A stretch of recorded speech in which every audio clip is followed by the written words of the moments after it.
Então, os instrumentos são 3 que eu vou citar na avaliação indireta. Eu vou colocar 4. Eu vou incluir uma anamnese especializada como uma forma de instrumento, porque pode ser um questionário, entendida como uma entrevista semi-aberta aí, né? MChat, revisado com entrevista de segmento, o ICA-ABC, o SRS-2, a escala de responsividade social, e uma boa entrevista focada no transtorno do neurodesenvolvimento, né? Então, com esses instrumentos, é possível fechar aí a depender da idade, né? Você vai escolher o MChat ou o IQVC, mas o SRS-2 acabou utilizando sempre. Sempre tem outras coisas também que eu utilizo nessa fase, como perfil sensorial, escala de labirinto alimentar e outras coisas.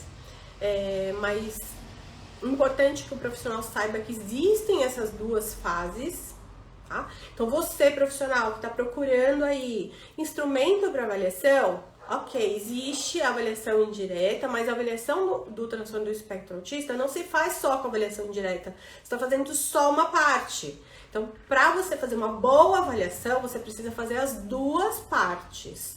Avaliação indireta com os instrumentos que a gente ensina no curso a gente tem esses cursos separadinhos, né? Então tem do SRS-2, agora a gente vai incluir o MChat, o ABC, o SRS-2, uma avaliação indireta, mais avaliação direta no curso de avaliação padronizada do TEA, para juntar essas duas coisas. Os profissionais não juntam.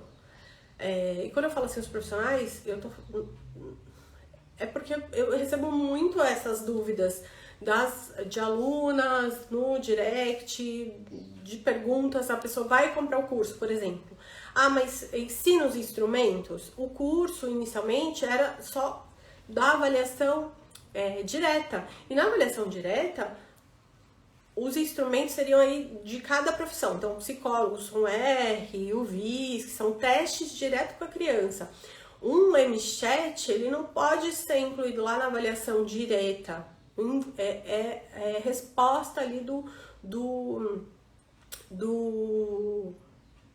cuidador, do responsável, é avaliação indireta, né? Então, assim, os profissionais confundem o local que eles vão incluir essas escalas, esses instrumentos, o momento de fazer isso numa avaliação. Então, nesse curso de avaliação padronizada do TEA para clínicas e profissionais, tá tudo estruturado de forma que o profissional entenda também as fases dessa avaliação, em que momento que ele vai colher ou incluir esse instrumento, né? E aí vão ter aulas lá específicas sobre esses instrumentos, né? Aula sobre o MChat, aula sobre o IQVC, sobre o SRS-2 e depois as aulas específicas sobre avaliação direta, que, gente, é muito difícil de fazer, né? Difícil de fazer assim, sem treinamento, sem expertise, sem a estruturação, sem o checklist.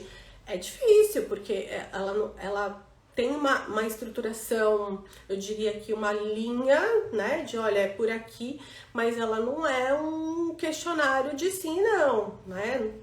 Existem muitas coisas que você tem que considerar ali e o profissional precisa estar capacitado.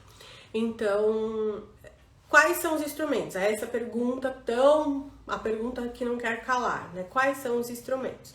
Na avaliação indireta, em geral, o MChat, revisado com entrevista de segmento, o IQA-ABC, o SRS-2 e uma boa entrevista especializada. Tudo isso você encontra no nosso curso de avaliação padronizada, avaliação indireta, mais avaliação direta, que é o nosso, a menina dos nossos olhos, né? Que é o que diferencia o nosso curso dos outros cursos por aí, que tem só a parte de avaliação indireta, então vai falar um monte de curso, um monte de instrumento.